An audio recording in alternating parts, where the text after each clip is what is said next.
Kami sangat prihatin ya, karena kami kerja bersama dengan Mabes Polri juga sejak 2008 sampai saat ini. Perdagangan satwa kita baik domestik maupun internasional itu sangat sangat tinggi ya.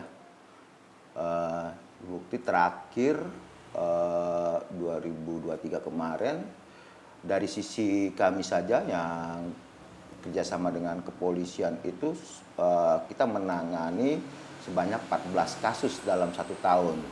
Belum kasus-kasus yang lain atau instansi lain yang menangani masalah perdagangan satwa tersebut.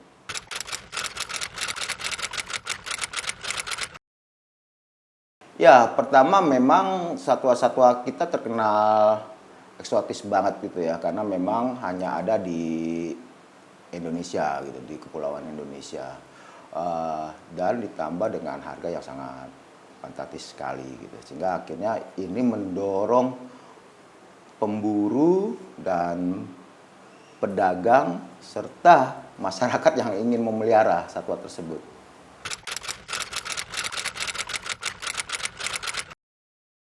Situasi untuk badak Indonesia ya, badak Sumatera maupun badak Jawa, apalagi badak Jawa saat ini masuk ke dalam 25 red spesies gitu ya, sama seperti tiger atau harimau Sumatera dan juga orangutan. Memang populasinya itu sudah sangat menurun secara drastis gitu ya. Dan tidak ada penambahan mungkin gitu ya, karena memang degradasinya hutan menjadi perkebunan dan maraknya perburuan. Nah, itu yang menunjang badak di Indonesia populasinya semakin menurun.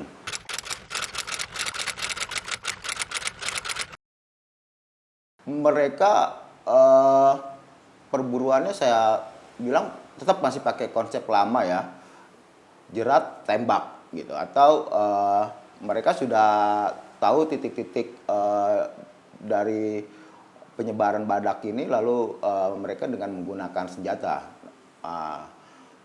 Saya pikir ini sangat menarik dari sisi hukum gitu ya. Yang pertama, selain dikenakan undang-undang satwanya, Undang-Undang Nomor 5 Tahun 1990, sebenarnya pelaku ini juga bisa dijerat dengan penggunaan senjata api ya, undang-undang darurat gitu. Sehingga ini harus diperberat bagi si pelaku perburuan badak.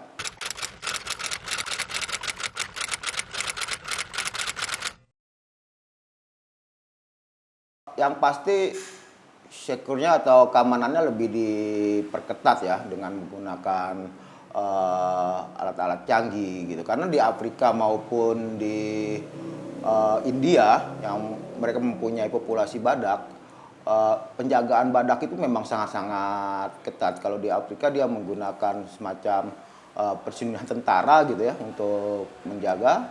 Di India juga forest ranger yang disenjatai gitu. Karena ada istilah untuk menjaga badak itu ya harus menggunakan senjata gitu. Nah, kalau untuk penggunaan alat-alat canggih, saya pikir Taman Nasional Ujung Kulon saat ini juga sudah menggunakan gitu, misalnya dengan menggunakan drone yang dibarengi dengan drone sensor gitu ya, untuk suhu manusia maupun suhu dari badaknya ini. Kemarin juga kami habis pertemuan, saya pikir lebih bagus lagi segala cara gitu, termasuk penggunaan anjing pelacak juga gitu. Kebetulan kami juga memiliki anjing pelacak memang yang khusus untuk melacak keberadaan satwa liar.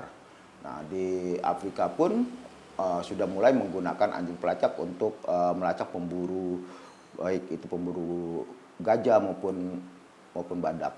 Harus lebih diperketat dalam artian setelah terdeteksi oleh drone orang-orang yang masuk di kawasan tersebut. Nah, inilah fungsinya dari pengamanan, misalnya dari sisi, karena kan yang boleh memiliki senjata itu tentara gitu ya, atau polisian gitu. Nah itu ya dengan menggunakan senjata dan dengan anjing pelacak itu ya harus masuk untuk menangkap si pemburu tersebut.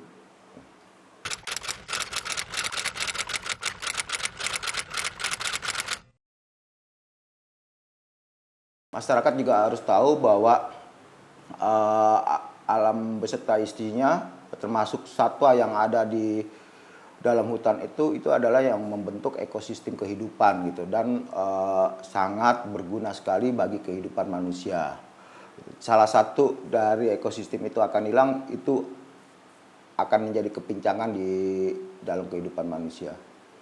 Maka jangan berburu, memperdagangkan dan memelihara satwa liar tersebut. Kita mengamankan pelaku kembali sejumlah 5 orang yang terdiri dari 2 kelompok. Jadi 2 kelompok tersebut, sebagian kelompok dari N dan sebagian kelompok baru yang merupakan kelompok dari pelaku atas nama R.